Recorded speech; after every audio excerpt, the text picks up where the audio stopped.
Good morning, good evening, good afternoon, depending on where you are in the world. Thank you so much for coming up to Daily Cyber. This is episode 280.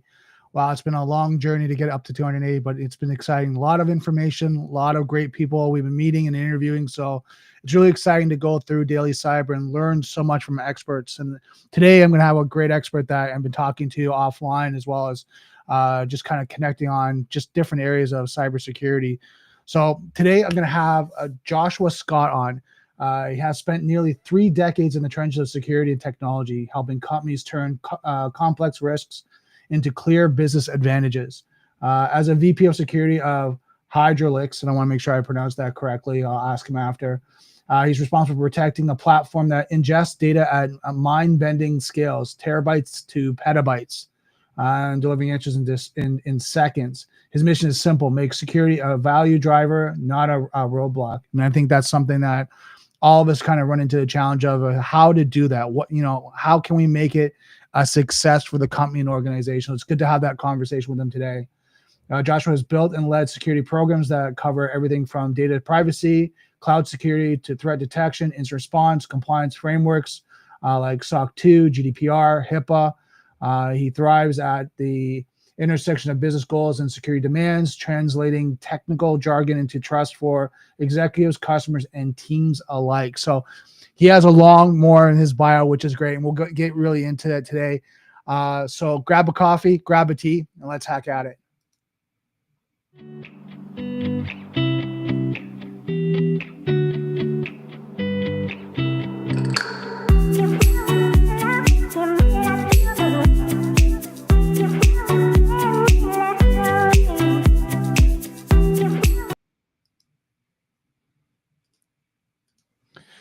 Hey, Joshua, how's it going? Hey, not bad, Brandon. How are you? Pretty good.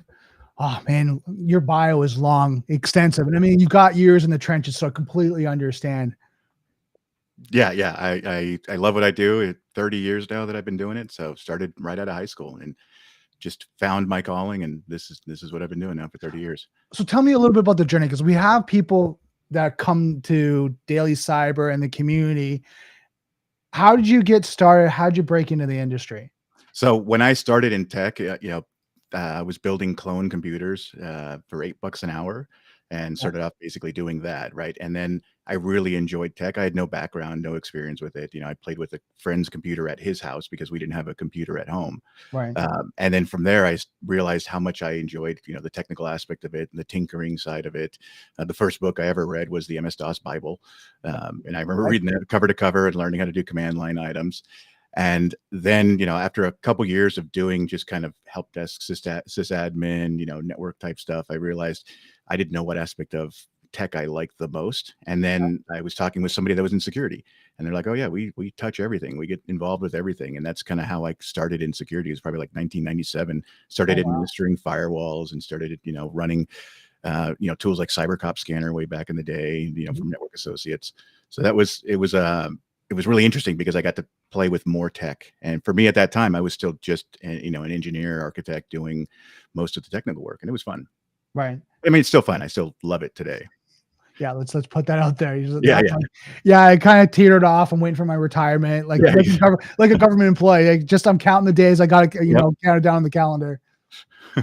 Now, how has it changed from, like you said, in the late 90s to now? Like, how has security evolved? It's evolved a lot because of the technology itself, right? So, we're always reactive to whatever the industry is using and whatever is, kind of the latest buzz about. But the threats from a security standpoint are still pretty much the same. And we still aren't handling, some of the basics, hygiene, patching, those kind of things. Those are problems 30 years ago, and they're still problems today. Right. And, so not much has changed from that aspect. Things have gotten a lot more technical. Right. There's a lot more, adversaries out there, and there's a lot more potential for, for some kind of damage or harm to a business with tech. And that's what we're seeing. So it's become more complex, but it's still the same fundamental issues. Fundamental, but I think my opinion is the landscape's changed. Yeah. Like before, an example, like you're talking about, like, 90s. I remember working at the Sky Dome, and we just were getting for I can't remember what it's called. I just ran a blank. But when Y2K, I was getting ready for Y2K. I was working physical security, and oh my God, all the systems were going to shut up. But when I look till then, we had the control center, we had office computers, we had a few servers, and that was it. Like Yeah. that was really all you're worried about. You weren't worried about Wi-Fi and this and that, like all these other things. You were worried about, can the control center keep up? Can the CCTV cameras keep up? Can the servers do the backups? Can all that? And it was a lot different landscape than I'm talking to people now where they're on-prem, off-prem, hybrid, cloud, all this. And it's like the landscape to me has completely changed. Yeah, I mean, the technology landscape and everything that's being used from a business standpoint has absolutely changed. And that definitely makes it harder because there's a lot more assets now. There's a lot more systems and things to consider from a security standpoint. But at the core of it, it's still the same fundamental problems that we're facing, that we're facing. It's basically things, are we managing identities properly? Are we, ensuring that systems are patched and addressed? Are we ensuring we get the right log files from those systems? All of that. Those problems still exist, but there's just a lot more of those types of systems that we actually have to evaluate. And that's probably the biggest challenge. And I think that was one of the questions I had for you was like, why has the amount of security exploded? I think we're starting to kind of dabble into that, like the landscape, the attack vector, like the solutions, technology. You and I were talking before about pictures and AI and how it's changing. Like, I think, from my opinion, I'd love to get yours, is the landscape's changing. What do you think? Like, why is security exploding? I mean, the number of systems that we use on a daily basis has exploded just from, if you look at the general consumer now, consumers using ChatGPT, they're using these kind of things. Tech is part of everybody's life now. So, and security is a big part of making sure that, tech is adopted well and run well and protected well. So that's one of the big reasons, right? You also look at things like cloud. I mean, before, when we were in a data center, it was much easier to protect. It still wasn't easy, but it was easier because at least you knew where everything was. But now in the SaaS era, in the cloud era, you don't know where your assets live. They could live across a variety of, places. Like we run in, 4 or 5 different clouds. So we've got assets all over the world, essentially.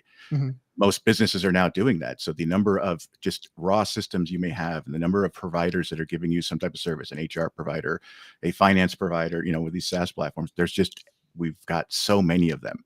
I remember years ago when I was at Realtor.com, we were doing an assessment when kind of the CASB market first came out, and they're identifying all the different kind of cloud providers you had. Mm-hmm. It came back with this, we thought, we're like, oh, we already have a data center. We're not running that much. And it came back with like 2,000 different cloud solutions that we were actually using. And it's like, oh my God, we got 2,000 of these things. That's crazy. Right. So that right there was mind blowing. It's like, all right, my God, we've got way more things to be worried about than we initially thought.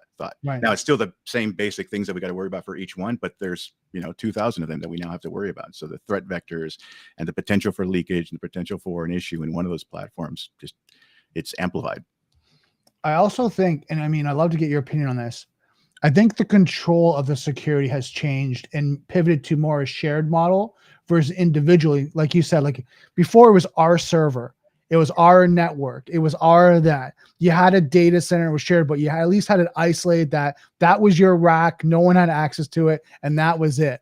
But hold on, now you're talking like you've got SaaS solutions like Workday and Salesforce and all that have but then you have platforms and service, infrastructure as service, and you're all over the place. And then you have third parties that potentially could be helping you. So now that landscape is changed and expanded to, and I know you probably go through this, and a lot of people, is third party due diligence. You now have to go through and make sure they're secure, because downstream liability, if they get compromised, you potentially get compromised because you have some sort of connection, either infrastructure, IT, VPN, whatever that may be. You're connected in some way. If they get compromised, you're going to get compromised. Yeah. I mean, definitely there's a lot of connections between all these different vendors and where your data lives and where your systems live. And depending on the models you're choosing, whether it's SaaS, true SaaS, or infrastructure as a service. Now, the shared responsibility model is great. That was one of the things I really liked. And that's why I was an early adopter of the cloud, because it makes sense. We don't have enough staff basically to do all the things we need to do from a security standpoint. Mm-hmm. Even in a data center, we were always backed up with just the amount of things we need to do. So it's nice to be able to offload some of that, like some of the core fundamental system patching type items and maybe some of the network type restrictions.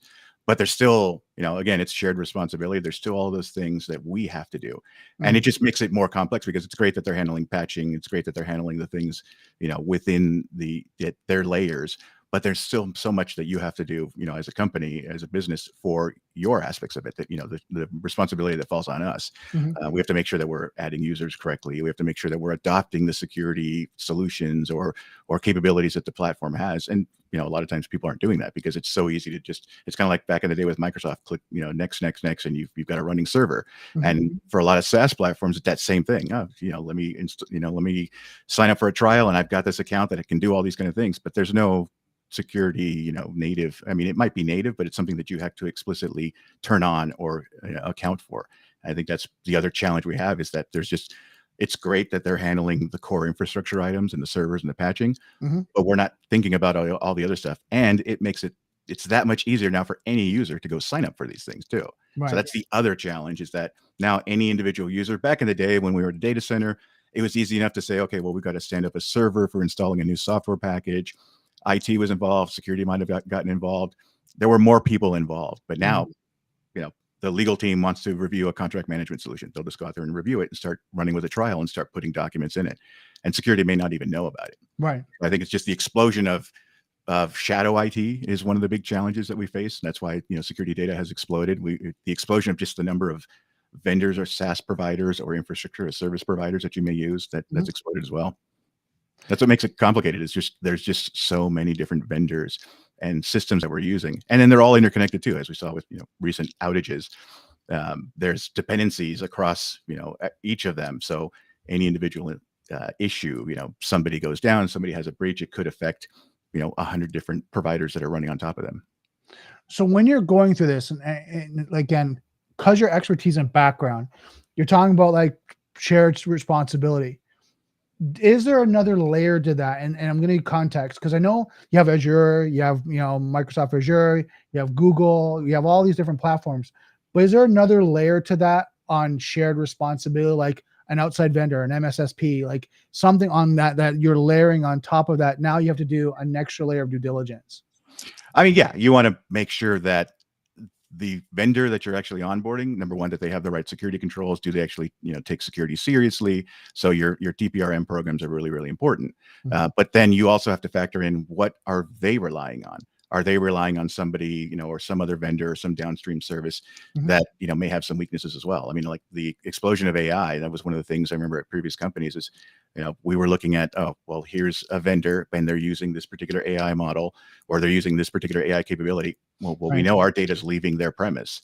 So we need to have an understanding of like who they're using and how they're, protecting those workflows. Again, it still falls on the individual vendors, but yeah, there is an extra layer of ensuring you understand, the fourth party risks that come along with it. And then those fourth parties also have connectivity to other services.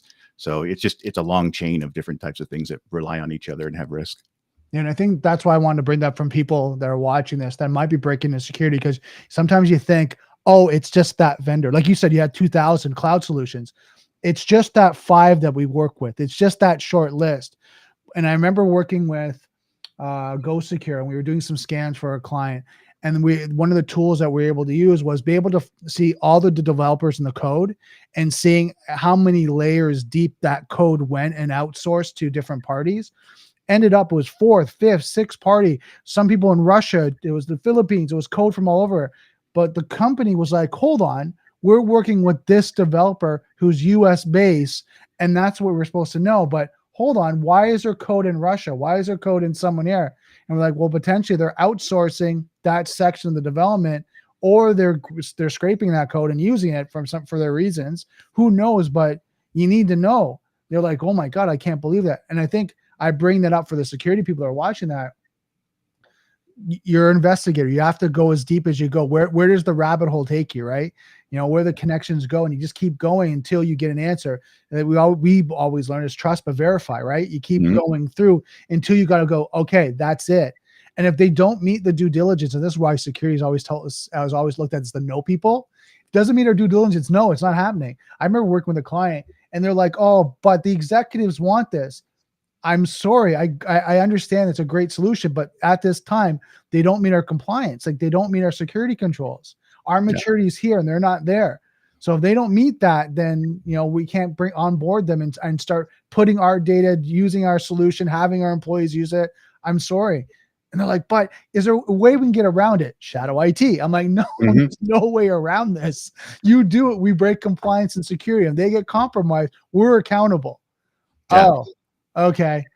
Oh, we'll see if we can find something else. I said, I'll review it. I'll analyze it and give you guys a report, but I'm going to be honest. I'm not going to fluff it because a CISO or an executive or a VP wants it because they like it. Right. It doesn't work for the organization. Yeah. And I bring that up because it's okay to, and then again, people watching this, it's okay to say no politically. Don't come off rude. Don't come off as jerk or arrogant, but this is the reason. And your goal to be there is to protect the organization, right? From risk and liability. And if you do that, have data points. Because of this, they don't meet that. They haven't had a pen test. Their vulnerabilities are 2 years old. There's like 5 criticals that started in 2003. They still haven't remediated that. They're not doing well. They're not using two-factor authentication, whatever that laundry list is. It's just they're not there. Here's our requirements where we have our baseline. They're not, they didn't pass. That's all it is, right? They Yep. need to hit a certain level. I mean, it's so common though. I mean, the problem is because if we put too many gates from a security standpoint, we make it that difficult to actually onboard a vendor. So I'm all for saying no when it makes sense. And, we've gone through the assessment and we've done that, but we've also got to make it easy to either get to a no or get to an alternative solution. So if we say no, we should say, you can't do this because of this, this, and this. But if the vendor does X, Y, and Z, we can onboard them in a limited capacity. Because if we put too many roadblocks, that's why shadow IT happens. Oh, right? 100%. Users will end up going down the path anyways, and they're going to end up using it, and we're not going to have visibility, which is actually just as bad as them using that particular vendor, because we don't even know that they're using the vulnerable vendor. So I'd much rather know that we're using a vulnerable vendor and at least have some mitigations in place versus somebody going out and actually just using it. So I think we've got some work to do from a TPRM standpoint to make that process a little bit smoother, so that we can actually quickly get to either a no that makes sense. And you also need backing and support from your executive teams, and make sure that, hey, when we do say no, we've adopted this as a company framework. This is when we do say no, here's why.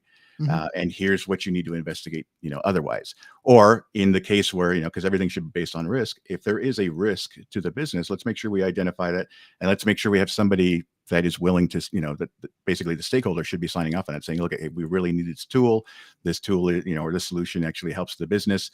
Let's understand what the risks are. And then it's not just risk from a cyber standpoint. We've got to consider what the risks are from a business standpoint too. So, maybe this puts us into new markets. Maybe this actually gives us, additional competitive advantage. If we're not thinking about those types of items and we're only looking at it from a security standpoint saying no, then that's how we get into, the shadow IT thing. It's like, oh no, security is not really helping the business. I think at times, over the years, what I've seen too is security often forgets like why we're here. Right. We're here for the business. We're here to support the business. We're not here to make sure that everything's 100% secure, because there is no such thing as 100% security. We're here to support the business. So we've got to do that in a pragmatic way. Right. And I think there's a balance to that, because I worked at IR, and I think you did instant response too. Like, the challenge is when you go over again and again and again as an instant response engagement lead, and you kind of hear it go over and over again, you kind of get tainted in the sense of, okay, I want to have a certain level of maturity. Like, there's a certain level that they have to meet. Now, like you said, I totally agree. There's areas where there's a gray areas where you can have an area where you isolate the application. You kind of have, least privileges or control access or things like that. You have policies around it where you limit amount of data at this point in time, right? But those things I agree with. But also, and for companies that are hearing this, you got to be careful pushing that line, because if they get breached, they get compromised, now you're an incident, now you're going through an incident, now you have to justify to counsel, carrier, and all that. Why'd you make that decision when they weren't at a certain level? So it's a balancing act, and I think it's a business decision. If you're going to accept the risk, you got to understand what risk you're accepting. Yeah. That's a key point. It's a business decision, and if you do accept it, you got to understand why you're accepting it, and make sure that the right people are signing off on it as well. Yeah. But it definitely is. We've got to find that right balance, making sure that we can, it's defensible. But the other thing to consider too is even the vendors that do pass security and have all the right requirements and pass your vendor assessment, they can still have a breach. So that issue exists, because we've seen that plenty of times of vendors that that have a good security posture and they're doing everything right, they still get compromised. Right. So nobody's immune from it. No. It's just, how do we actually put the right controls in place, and how do we know? For me, I think, knowing about what we have is probably the most important thing, because then we can start identifying what are the most critical assets, what are the most critical pieces of what we actually have. So then we can focus our controls on that. Right. For some of the stuff that's not as important, it's like, okay, yes, we accept the risk. We know that there could be a breach, but at least we're not, we've mitigated enough by we're not putting any sensitive data in there, or we're limiting the number of people that are in there. So, at least the damage to the company isn't as extreme. Now, if you have a customer, do you rank them in a certain way, or let's say a partner, do you rank them in a certain way that if they're higher risk in the sense of more sensitive data, more access to your environment, do you do more work with them on security and tabletop exercise and get them to really engage, versus say there's an outside partner vendor, and I'm using example, say it's like a marketing company, like they have some access to marketing material and it's low risk, they got your ISO files, they got some image files, they got some videos, but if they ever got compromised, you just kind of you recreate it, you send it back over, Bob's your uncle. But the other one is like, they've got the keys to the kingdom, they're administrating. Do you treat them differently? Do you Oh yeah, work them definitely. Okay. Yeah, definitely. I mean, whenever you're dealing with anybody that's got more privileged access, whether it's a vendor, a customer, something like that, you've got to have extra controls on those, because a breach of that could be extremely damaging to the company. But in general, though, I mean, the way I look at any kind of customer arrangement or anything that we're dealing with, I mean, I want them all to have that high bar of security. I don't want one customer to have a better security posture or have more attention than any others. Because generally, I anything that a customer gives us, any data they give us, any data that any service that we're providing for them, they should all have that same level of security, the same expectation of security.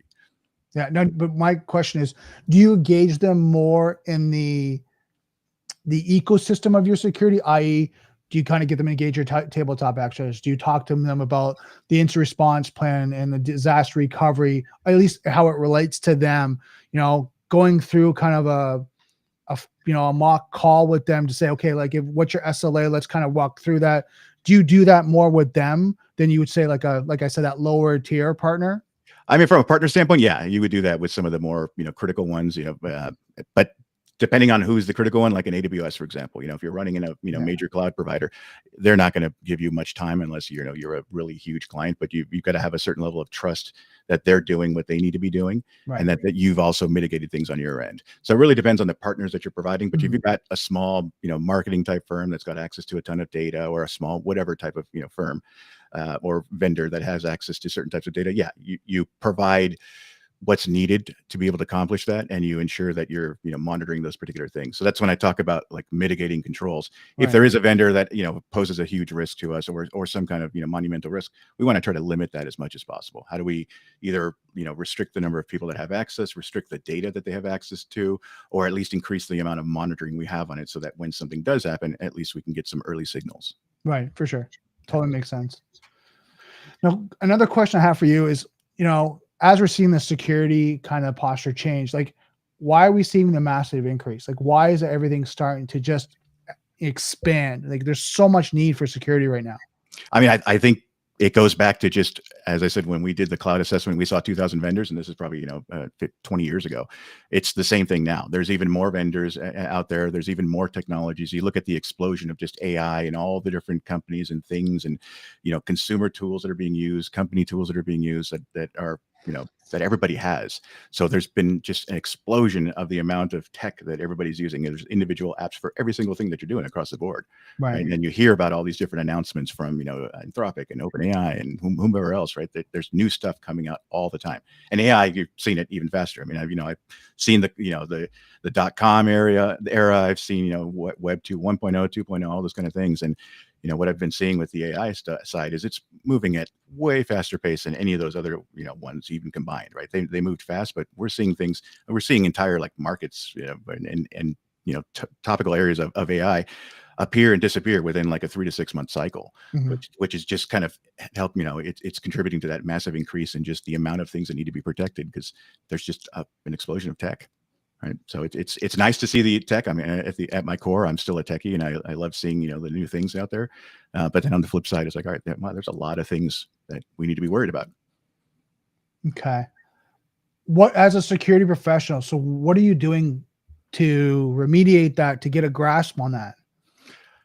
That's a tough one. I mean, part of it is, ensuring that your employees understand what they're using. Let's make sure that we raise awareness of the types of tools you're out there, make sure that they're keeping you up to date. Becoming a partner to the organization is really, really important so that they feel comfortable telling you. It can't be us saying, oh, you must tell us, and we're going to deny things. It's got to be, we're here to help the business. So I think a lot of it is the messaging that that we share with the company. Hey, we're here to help. We don't want to be a roadblock. We want to make sure we're doing what's right to for the business and protect the business where possible. So, keep us in the loop. Let us know about these types of things. Find those advocates or those, whatever you want to call them, champions, various folks within the org that actually will be your ears and, your boots on the ground to a certain extent, and they can help you keep things up to date. And then from there, it's also just continual discovery.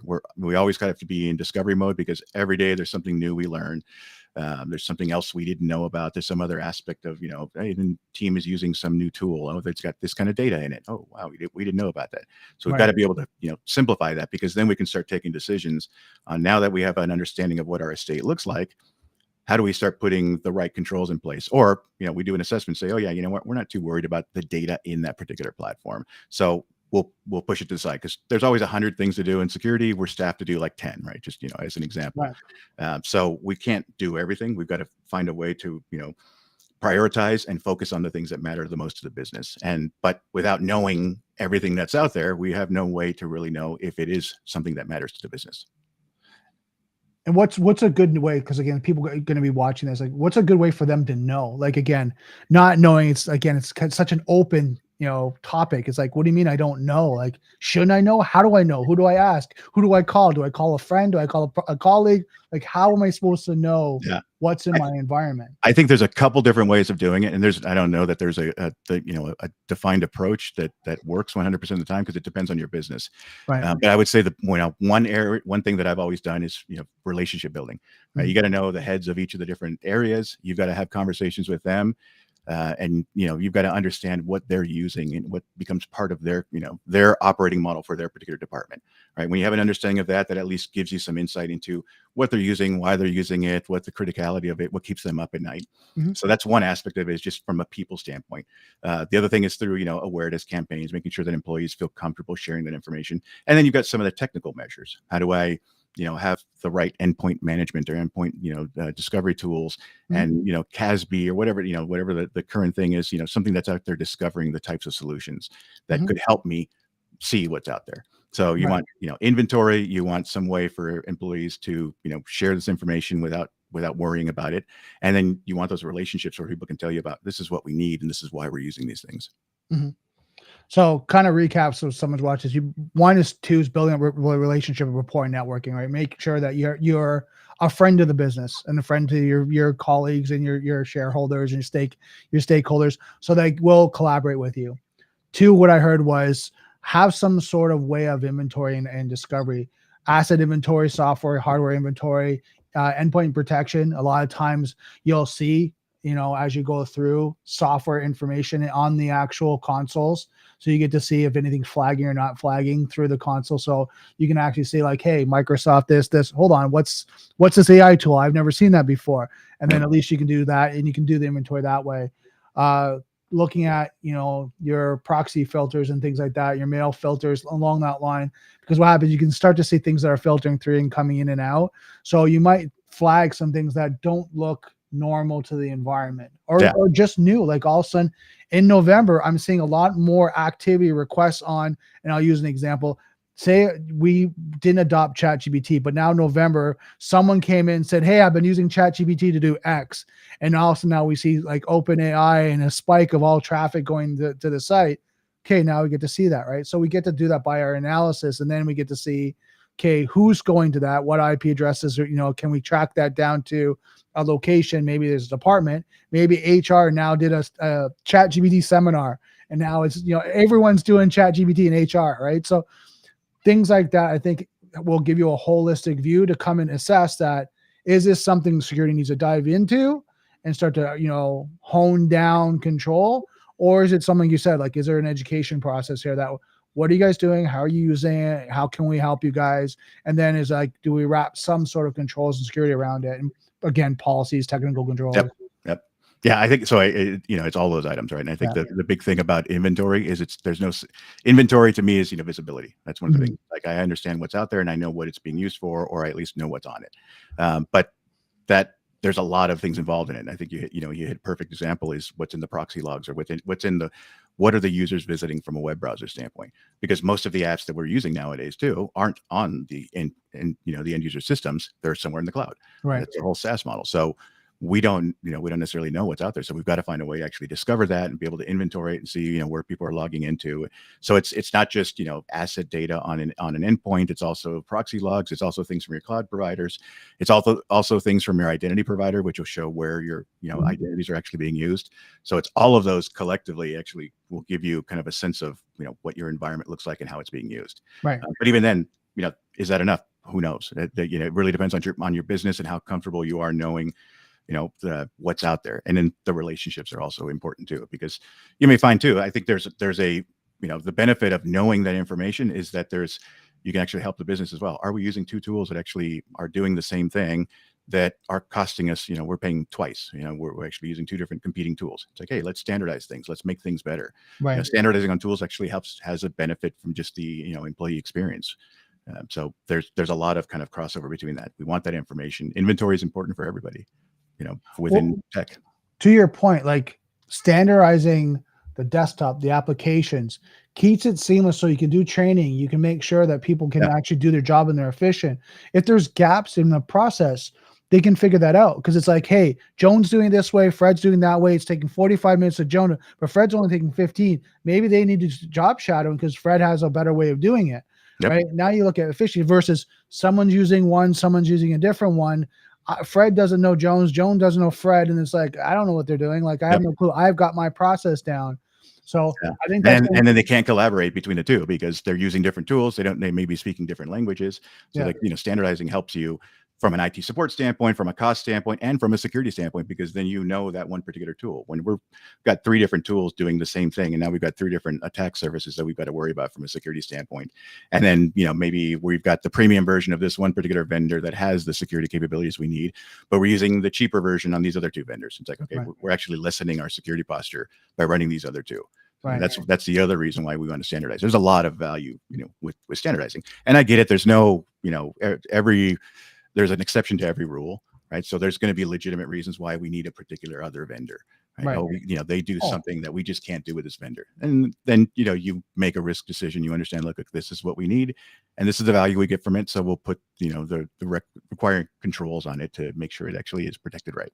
Yeah, and I think that to your point, as long as, and this is what I found for myself, is when you're doing an evaluation, like even when it's asset inventory, you're going through software inventory, mostly on the software, you see duplicate software that's only utilized 20% here, 2% here, 5% here. And you kind of look through and you do an evaluation. It's like, that software one does all that. And they're like, I didn't know that. I just knew this one and I used it once or twice. I'm really comfortable with it. It does it.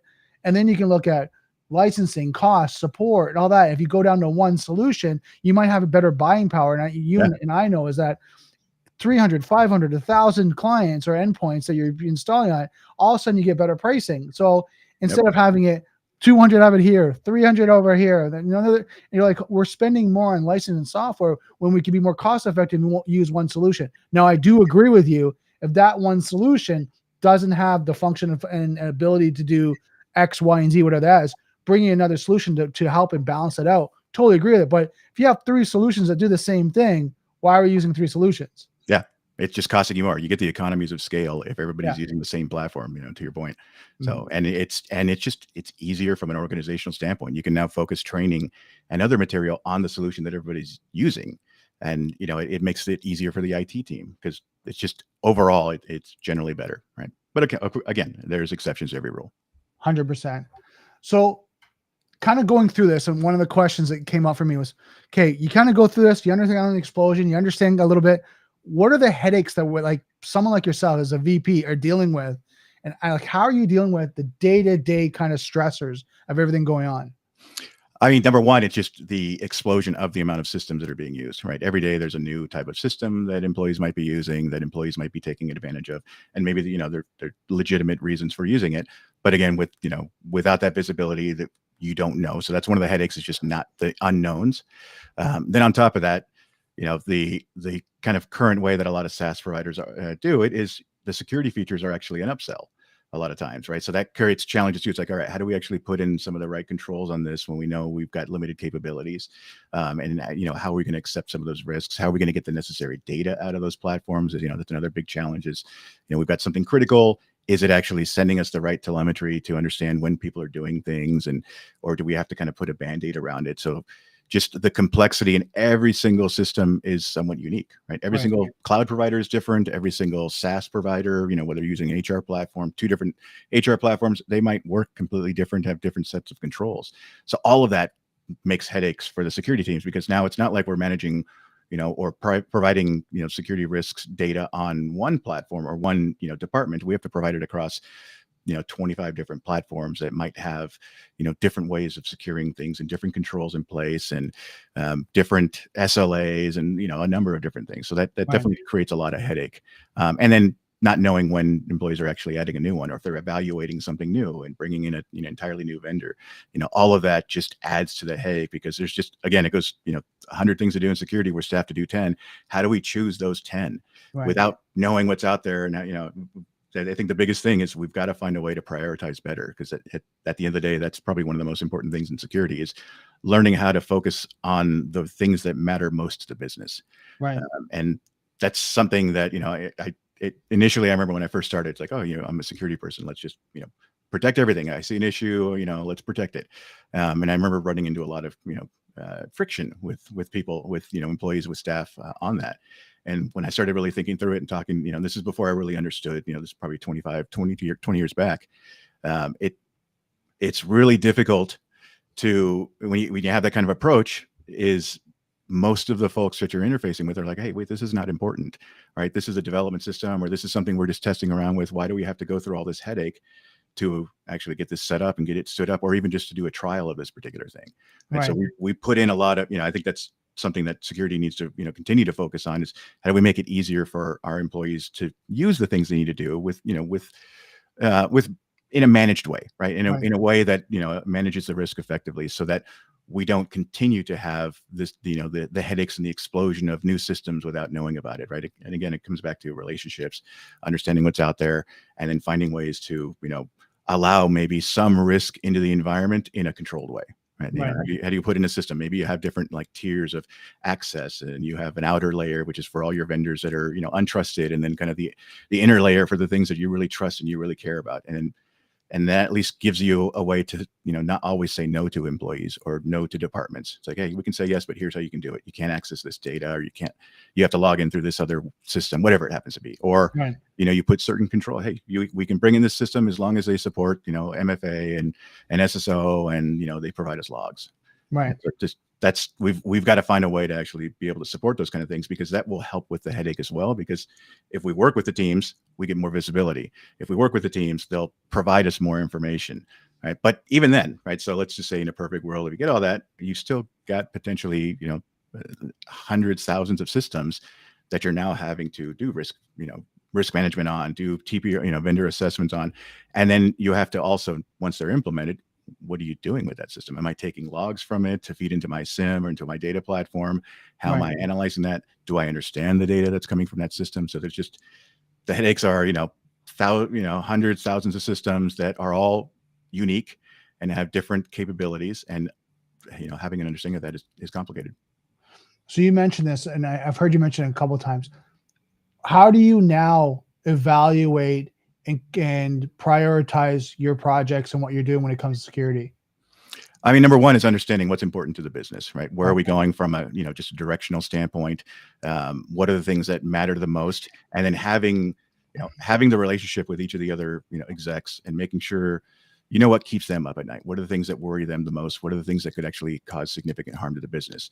And then from there, you work backwards and say, let's understand these particular assets. Let's understand what are the things that could, cause some kind of harm that will be hard to recover from.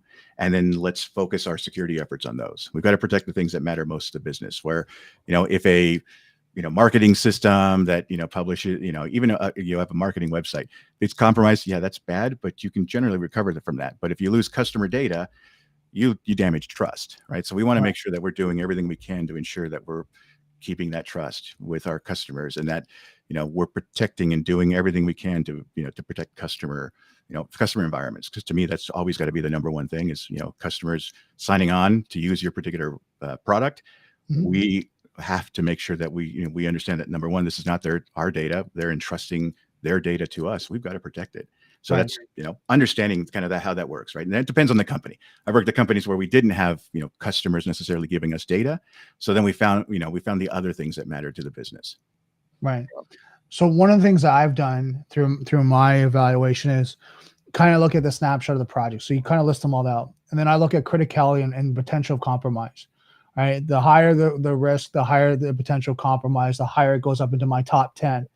In that top 10, I'm hoping I don't have 10 full critical, high urgent risk, that I need to deal with, but probably the top 3, maybe 5.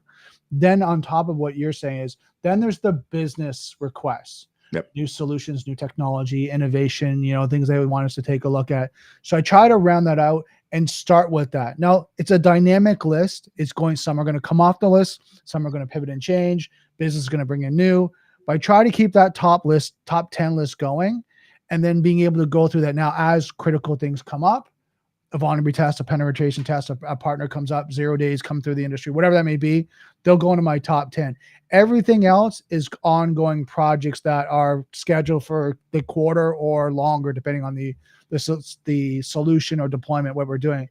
But generally try to keep that top 10 list going, because at least I can be accountable to that top 10 list and moving that forward, moving the needle and staying in line, one, with the business, and two, reducing risk and liability for the organization, and saying, I'm working on that.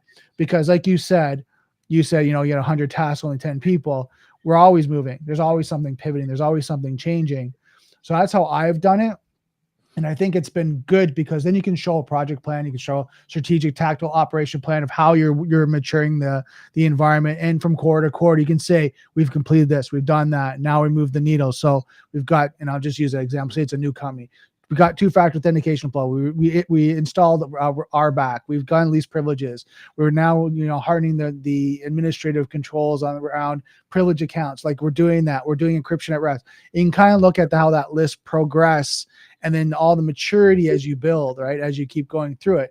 And you can kind of see from quarter to quarter. So as well as I do, all the stakeholders, the board, the directors, the management, you can always go, here's what we've accomplished. Here's what we've done in this quarter, and here's what we've done over the year, to show how we're maturing the environment.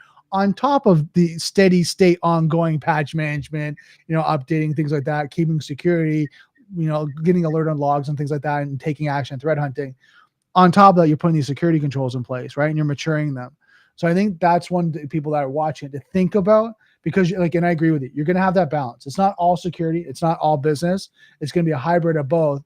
But you have to think about in the risk, because you don't want to, and now I don't want to, think about a criticality and push it out, and all of a sudden there's a compromise, and it was in your visibility. Someone told you, someone that, and like the one that reminds me was a Harmony. It was one of the adult dating sites. And they knew for months that they had a vulnerability. They were told by a bounty hunter, like, hey, look, you know what? You had this, right? A program. They were able to tell them, look, you had a vulnerability, and they got compromised, right? I remember like kind of going through that, and that stuck in my mind. And I know it's not eHarmony, it was another one. But I remember that company stuck in my mind, going, you at least have to be visible on what's the potential of it. And the higher the potential, the higher the risk that's going to be compromised. That's got to be on your roadmap, and you got to start chipping away at it. Because again, you don't want to be the guy that has to explain that, hey, I knew that in January of 2025. Well, why didn't you do anything? Well, we had a business thing that we were working on. We were deploying, Salesforce. We were doing something else. I was helping with them other things. That should have been a high priority top 10 that was getting worked on remediating. Yeah. And I'll add to so that top 10, what I like to do too is tier systems, basically the assets that exist. We have a tier 1, a tier 2, tier 3, whatever it happens to be, but each one of them corresponds to a security risk level, right? So tier 1 are our most critical assets. We want to make sure that they all have this base standard, right? And then as you go through, you can say, okay, tier 2, we want to have some stuff, but we don't need as much. And then tier 3, we don't care about as much. So if we have that ranking to understand, okay, we're going to drive projects against each of these tiers, and we can show, how well we're doing from a control standpoint across these different tiers of systems, then we can show that we're actually addressing, we've got a good posture across our, mission critical assets. We've got some work to do on our medium tier, right? For example, and in low tier, it's fine, right? It works fine. We still have base controls that we want on a low tier vendor, basically a vendor that's not as important. We still want to make sure that they're not exposing our data or because it's still work from a security standpoint if there is a breach, right? So we want to, and there's work from a company standpoint. So we still want to have that understanding of how we're evolving in those. But I fully agree. I think it's, that it's understanding the relationships, understanding what's important, and then finding a way to be able to say, here's the top ones. Because I think it's not just what people are using and what's important to them, but it's also the risks, as you mentioned. It's the risks for those particular platforms and how they feed into that business decision. But again, all of that data is, helping make a business decision on, should we prioritize this or should we not? Now, I got a question from the community. For setting up a company's plans or policies, what is your go-to documentation? And they have kind of in brackets NIST. Like, do you go to NIST? Do you go to SANS? What's your go-to? I think they have some value. I think there's plenty of, policy frameworks out there. I personally, a lot of policy frameworks I've seen out there are way too verbose and way too, detailed. And, at the end of the day, I don't want to have every employee read 500 pages of docs to get a better understanding of what their requirements are. Right. So there's got to be a better way. I remember when I was at a company many years back, our security policy was 125 pages, and we expected every employee to read that. Okay.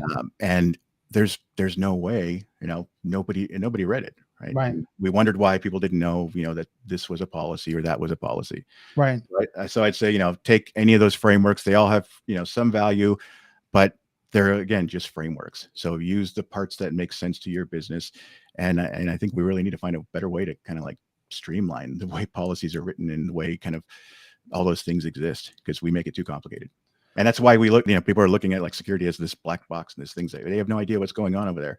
It's because we make it so complicated for when people are looking in. So how do we simplify that?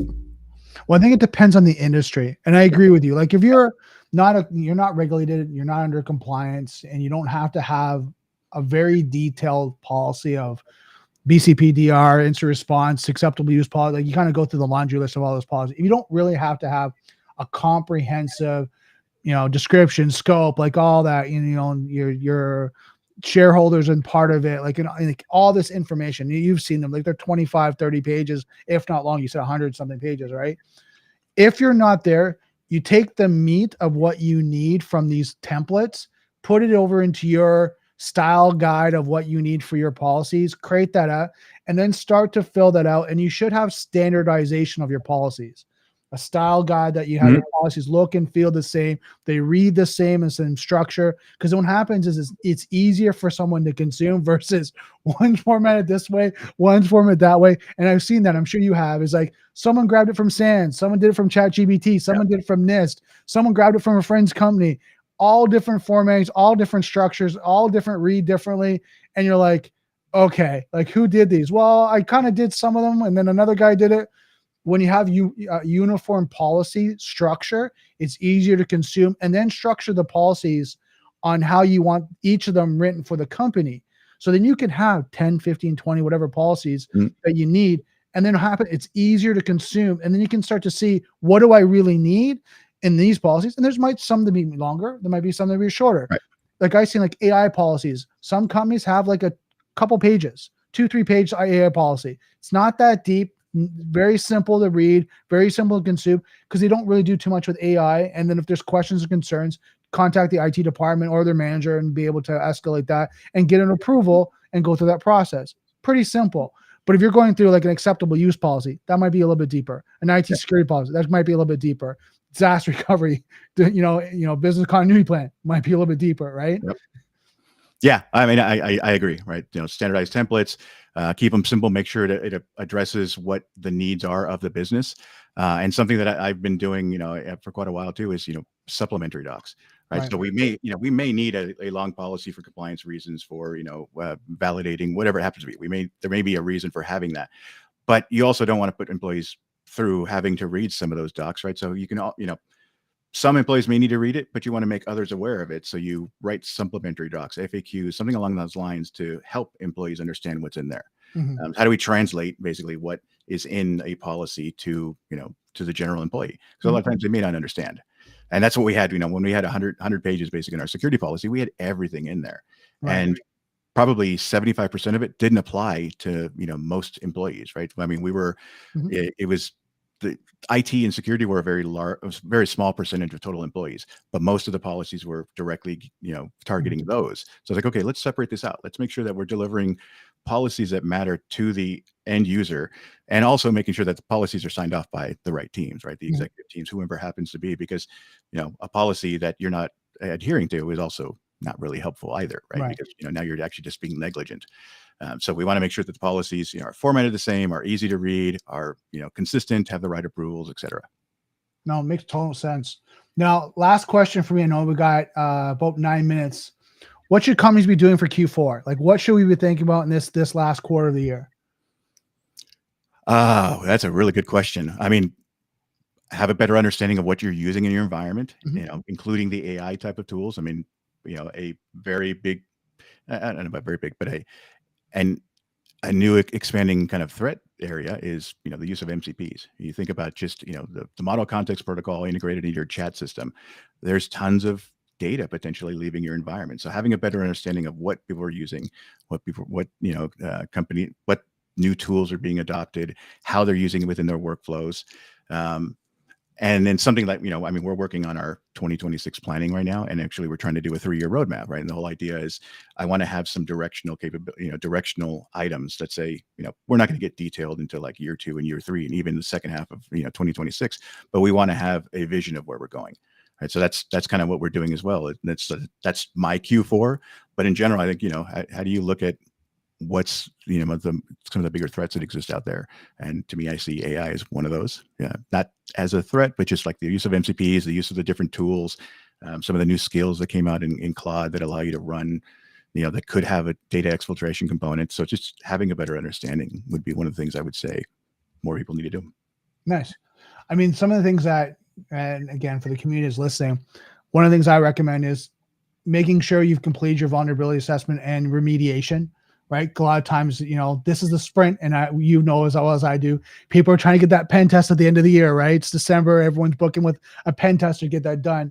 But make sure in this Q4, you've remediated, you've done your vulnerability scan, you've done your remediation, you've done your patch management. So when you're going for that pen test, you're in a better position versus some companies I've seen, they go through and they go, oh, I already knew that. I already knew that was a vulnerable. I already knew that was exposed. I already knew that. You want that pen test to kind of go, you've done a great job. We found a few things versus, oh, by the way, I wanted to remind you from your vulnerability scan, all this stuff is still open, right? Oh, great. So you've all actually did a double test, right? And I try to be efficient when people doing that. It's like, okay, make sure you get your patch manager, vulnerability manager underway, at the end of the quarter, because I know most people are going to do the pen test. Next is, like you said, which I totally agree. What's your planning for next year? Like, everyone's talking about budgets. Everyone's talking about what's our plan. Do a year-end review. What did we, what was our successes? What was our, challenges this year? What did we do really well? And what do we need to learn for next year? Kind of do a recap, and then start planning your Q1 2026 goals and what you want to accomplish. Now, you're doing a 3-year goal, which is awesome, right? Kind of one of those operation plans, but most companies can only do a lot of tactical because it's just such a moving target, because they want to have SOC 2 type 2 SIMMC in the next couple of years, but there's so much to do in between. Yeah. A lot of that's why I always say, like, it's those directional statements that say, we want to be, a SOC 2 type 2, right? For example. Yeah. Now that's a big thing to, or it can be a big thing. Or if you're, a FedRAMP, for example, right? Whatever you happen to be, those are big things. So you say, start with the end in mind. Here's what we're working towards, and we're going to, how do we actually get there within that 3-year cycle? So the things I see in like the second half of the year of next year and year 2 and year 3 are very much just directional. Right. And then we'll have the tactical items actually go into like the first and second quarter. And then we'll continually evaluate, right? That's another big thing too, is you've got to be continually evaluating what you're doing, what you're working on, if your priorities still align to the company's, to the company priorities. If your list of what's mission critical to this company has changed, there's so many things that, you want to stay on top of. And then on top of the stuff that you just mentioned, right? Your standard kind of, business as usual, pen tests and vulnerability scanning and patching and, whatever else there may be, right? Change management type stuff, making sure you have the right policies and processes in place. So, Oh, 100%. And I think that's the thing, is that kind of doing that recap review. Yeah. Through the year, you as well as I do, there's gaps, right? I found that, I uncovered this happened, and you made a note of it. And then you're planning out for the 2026. Okay, this is what we want to work on. And the criticality. Policies are never going to be truly critical unless there's an audit, right? I know most people will go through that. I'm sure you have, is that, oh yeah, we're good. Oh, the auditor's coming in next month. And then it's a sprint to go through the policies, a sprint to review everything, make sure everything's up to date. You're going on that while the technical controls are making sure we're in place. We have evidence and screen captures and all that. So I understand, like, there's that. But again, if you're proactive and you're doing that now, it becomes a lot easier when that time comes. If you're ever going through an audit, that you can go, we're up to date. Here you go. Here's the policies. Here's the evidence. Anything else you need. And a lot of times, and I'm sure you've gone through this, where they go, by the way, we need these 5 other things. So now it's 5 things versus 300 they need, right? Yep. I would say one more thing too for the audience is, in Q4, form that relationship, 1 or 2 relationships with a key stakeholder in the business to get a better understanding. Because I think that's something that we definitely need to do in security, is really understand our businesses, why we're here, why we exist, and what we're helping with, right?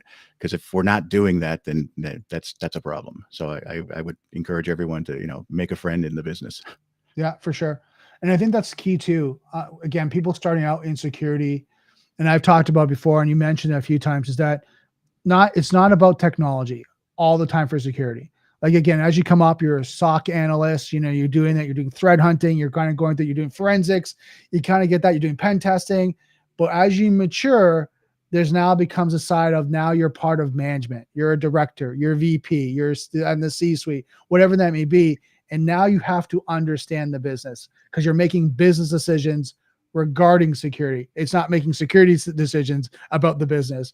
And a lot of times it's hard for that flip, right? And you matured and you got in there. It's hard to make that flip in the mindset, because you go in a meeting and go, you know what? You need this. You need EDR. I don't understand what we're not doing. You need SIM. Why aren't we having the SIM deployed? And you draw your line in the sand. But as you get older, you realize and mature in the business, you go, okay, what else do we have going on? What's directions the business going? Is there any way we can get this in a more cost-effective way, and we can work together as a team? You start having those conversations, but like versus the security guy coming in is, we need this. If we don't get it, the Russians are going to compromise us. I know, this is happening in the States, and there's protests going on. We're going to get compromised. You guys are not making the decision, and you're going to put it all on me, right? It's like, I get that. And as you mature, you learn that doesn't work. Yeah, we can't lead with fear. We can't lead with, doubt, all the FUD type stuff. That's not the way. And what I've learned too over the years too, and I remember one of my colleagues when I worked at the Realtor family within the News Corp family, he had a really good way of framing it. At the end of the day, security boils down to 2 things. One of them is the psychology side of it, right? How do we actually change the behavior of our employees, right? Because we want them to adopt things, or to, share things, or to actually, engage with security. And the other side is the economics of it, right? The security, how do we show it in a way that the teams understand the risk about it? Because the technology itself, the tech side of it's not super complicated. It's more of how do I convince somebody to actually do this? Right. How do I show them that there's value in doing this, right? So it's changing behavior, and it's showing how it actually affects, risk, bottom line, money, et cetera, right? Because the tech side of it, that, we continue doing that, but we can't lead with the tech, because that only gets us so far. The tech is there to solve a business problem. 100%. Now, coming up to the end, best way to get a hold of you is through LinkedIn? Yeah, definitely. Yep. So if anyone wants to reach out to Joshua, has any questions, reach out. Here's his LinkedIn. I'll leave it on the screen for a second. Any last comments? No, I mean, this has been great. I'm 30 years in the business. I still love security. So, I've heard plenty of people talk about, getting burned out. And, I think security people you have a lifelong desire to continue learning and keep on, and the uncertainty and all that, the chaos, to me, I enjoy it. Right. So if you like those kind of things, this is a great field to be in. And it's, it can be very fun and very rewarding. And I couldn't see myself doing anything different. Now the company's Hydraulics, is that hydraulics? Hydraulics. Okay. Yeah. I knew I was going to mess that, but okay. Hydraulics. Yep. Here's the URL, https hydraulics.io. Guys, check it out. Guys have any questions? Again, I left, you guys have his LinkedIn account. Check it out. Thank you so much, Joshua. This was great. Always great to learn so much from an expert like yourself. Yeah. Thank you so much, Brandon. It was awesome. Enjoyed it. Give me a second here.